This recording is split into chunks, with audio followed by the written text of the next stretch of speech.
Primary পাঠশালা চ্যানেলে তোমাদের সকলকে আরও একবার স্বাগত। আমি তোমাদের জন্য আরেকটি নতুন ডেমনস্ট্রেশন নিয়ে হাজির হয়েছি। আশা করছি বিগত ভিডিওতে আমি তোমাদের যেভাবে ডেমনস্ট্রেশনগুলো করে দেখিয়েছি তোমরা সেগুলো ভালো মতোভাবে প্র্যাকটিস করছো। যদি এখনও তোমরা সেগুলো না দেখে থাকো একবার দেখে নাও, ওখানে অনেক রকম ইনফরমেশন দেওয়া আছে, তোমরা সেগুলো দেখলে উপকার পাবে। আজকে আমি তোমাদের জন্য প্রথম শ্রেণীর সহজ পাঠ থেকে একটি আকর্ষণীয় ডেমনস্ট্রেশন নিয়ে হাজির হয়েছি। তোমাদেরকে যদি ইন্টারভিউ টেবিলে বলে দেওয়া হয় যে সহজ পাঠ থেকে একটা ডেমনস্ট্রেশন করে দেখান, তোমরা সেক্ষেত্রে এটা করে দেখাতে পারো। খুবই উপকার পাবে। তোমরা ভিডিওটা শেষ পর্যন্ত দেখো, আশা করছি ভালো লাগবে। আর কথা না বাড়িয়ে আমি চলো ডেমনস্ট্রেশনটা শুরু করি। গুড নুন স্টুডেন্ট, তোমরা সবাই কেমন আছো? ভালো আছো? আমিও ভালো আছি। আচ্ছা, তোমাদের আগের কোন ক্লাস ছিল? অঙ্ক ক্লাস। আচ্ছা, ভালো করে সবাই অঙ্কটা করেছো তো? খুব ভালো। আজকে আমি এখন তোমাদের সহজ পাঠ বই আছে না, সবাই সহজ পাঠ বইটা একটু বের করো। তো ওই সহজ পাঠ বই থেকে একটা কবিতা তোমাদেরকে আমি আজকে পড়াবো। তোমরা আগের দিনে কি পড়েছিলে? চুপ করে বসে ঘুম পায়, সবাই বাড়িতে পড়েছিলে? খুব ভালো। ওটা তোমাদের ভালো লেগেছে তো? হ্যাঁ, তোমরা এভাবেই সমস্ত কিছু আমি তোমাদেরকে মজা করে পড়াবো, তোমরা খুব ভালো করে শিখবে। ঠিক আছে? আজকে তারপরে একটা দেখো কবিতা আছে, খুব সুন্দর একটা কবিতা। তো ওই কবিতাটা আজকে আমরা পড়বো। চলো তাহলে শুরু করি। আচ্ছা, শুরু করার আগে তোমরা আমাকে বলো তো, তোমরা নদী দেখেছো? হ্যাঁ, কোথায় দেখেছো? হ্যাঁ, তুমি দেখেছো, মিতা দেখেছো? কোথায় দেখেছো বলো? মামা বাড়ি যাওয়ার পথে। আচ্ছা, কি ছিল ওটা, সাঁকো ছিল না নৌকো ছিল? হ্যাঁ, তুমি সাঁকো দিয়ে বেরিয়েছো। আর কখন নদীতে নৌকো চলে বলো তো? যখন জল বেড়ে যায়। জল কখন বাড়ে? বর্ষাকালে। বর্ষাকালে যখন জলটা বেড়ে যায় তখন আর নদীতে ওই সাঁকো বা পাটাগুলো দেওয়া থাকে না। তখন কি হয়? তখন বেশি জল হয়ে গেলে নৌকোতে আমরা এপার ওপার হই। আচ্ছা রবি, তুমি বলো তো, নদী এর ইংরাজি প্রতিশব্দ কি? ইংরেজিতে নদীকে আমরা কি বলবো? হ্যাঁ, বলো বলো।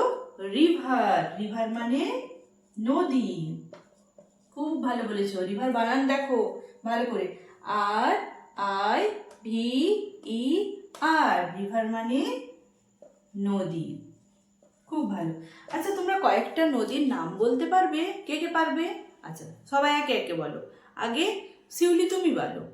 হ্যাঁ, কংসাবতী আর গঙ্গা। ঠিক বলেছ। যমুনা তুমি বলো। কৃষ্ণা, কাবেরী। Very good. তোমরা এগুলো জানো তাহলে?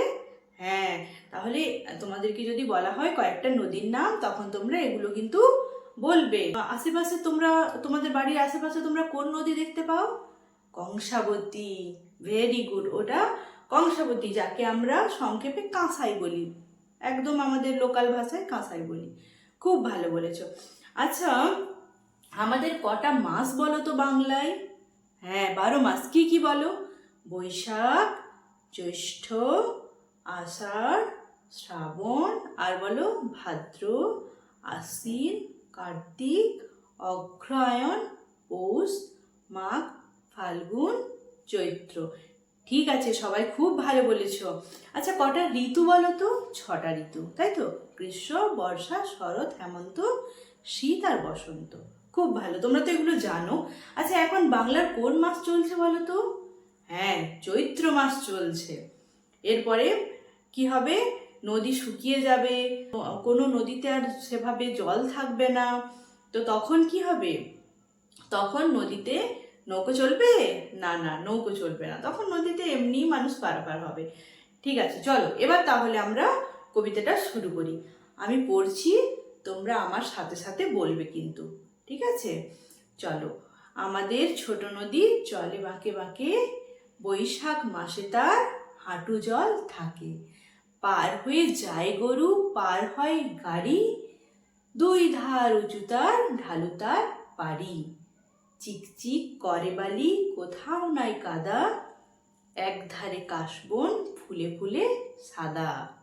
কিচিমিচি করে সেথা শালিকের ঝাঁক, রাতে ওঠে থেকে থেকে শিয়ালের ডাক। ভেরি গুড, সবাই খুব ভালো বলেছো। আচ্ছা, তাহলে এখানে যে কবি আমাদের কি বলছেন, যে তাদের পাশ দিয়ে, বাড়ির পাশ দিয়ে একটা ছোট নদী যাচ্ছে। ঠিক আছে, খুব বড় নদী নয়, ছোট নদী। তাহলে তোমরা বলো তো, নদী সোজা পথে চলে না একটু এঁকে বেঁকে চলে? নদী এঁকে বেঁকে চলে, কারণ নদী একদম যখন উৎস থেকে আসে তখন কোথাও নদী বাধা পায়, তখন নদী আবার বাঁক নিয়ে নেয়, তাই জন্য নদী সবসময় এঁকে বেঁকে চলে। খুব ভালো বলেছো।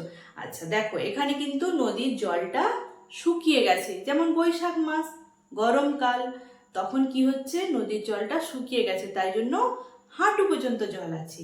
আর ওই জল দিয়ে, জল যেহেতু নেই, কম জল আছে, ওখান দিয়ে গরু যাচ্ছে, গরুর গাড়ি যাচ্ছে, মানুষজন পারাপার হচ্ছে অনায়াসে, কোনো অসুবিধা নেই।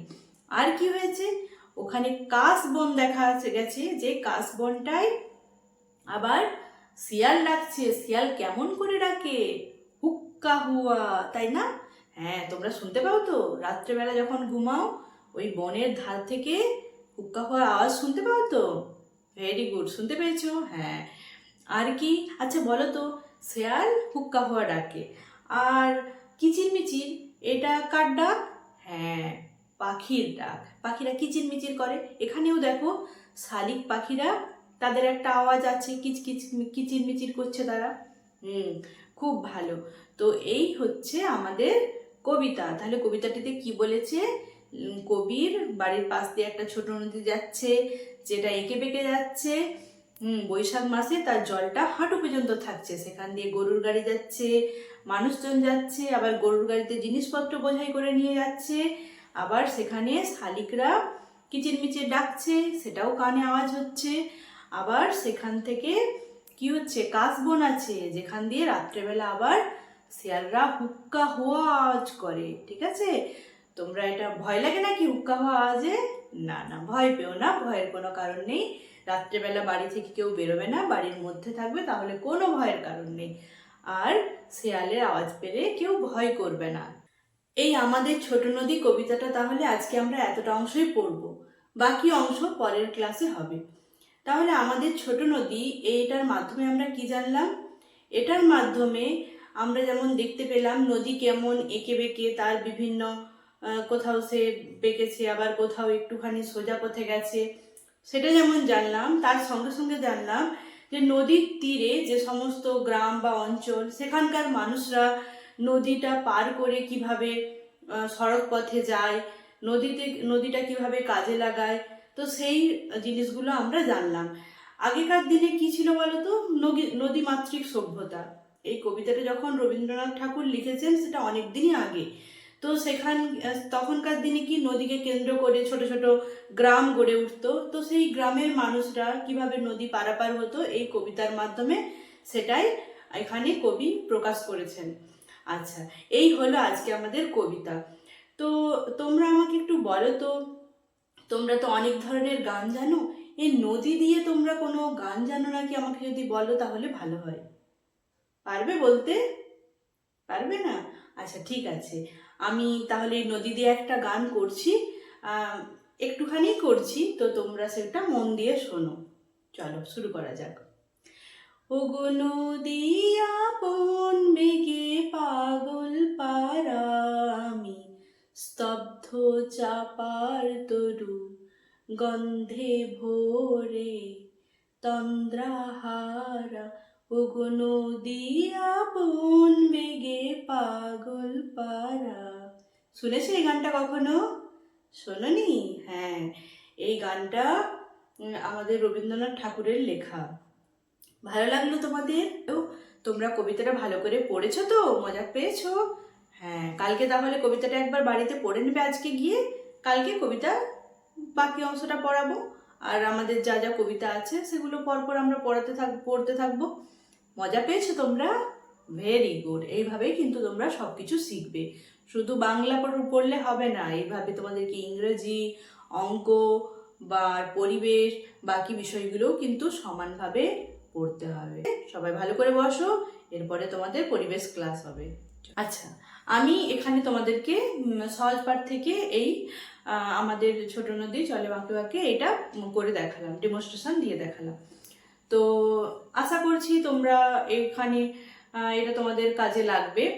তো তোমাদের যদি আর কোনো সহজ পাঠ থেকে কোনো কবিতা বা কোনো টপিক ওপরে তোমরা ডেমো দেখতে চাও, আমাকে তোমরা বলতে পারো, আমি সেগুলো ভিডিওর মাধ্যমে আনার চেষ্টা করব। তো এইভাবেই তোমরা আস্তে আস্তে করে ইন্টারভিউর প্রিপারেশন নিতে থাকো, কারণ ইন্টারভিউ তো হবে যেহেতু দেরি করে লাভ নেই। তো প্রিপারেশনটা চালিয়ে যাও। ভোট আসছে, ভোটের মতো হবে। তোমরা তো জানো যে ডেটগুলো অলরেডি দিয়ে দিয়েছে। যে যে জেলার এখনো ডেট দিতে বাকি আছে সেগুলো দিয়ে পরপর দিয়ে দেবে, কোনো অসুবিধা নেই। তো একটা প্রসিডিউর যখন চলছে, ভোট এলেও সেই প্রসিডিউরের ওপরে খুব একটা এফেক্ট পড়বে না। কিছুদিন হয়তো একটু বন্ধ থাকবে, তারপরে আবার শুরু হবে। তো আশা করছি ক্লাসগুলো তোমরা পরপর দেখছো। এইভাবেই তোমরা কিন্তু একইভাবে সমান তালে সমস্ত বিষয় থেকে ডেমনস্ট্রেশনগুলো প্র্যাকটিস করতে থাকো। সবাই ভালো থেকো, ভালো করে পড়াশুনো চালিয়ে যাও।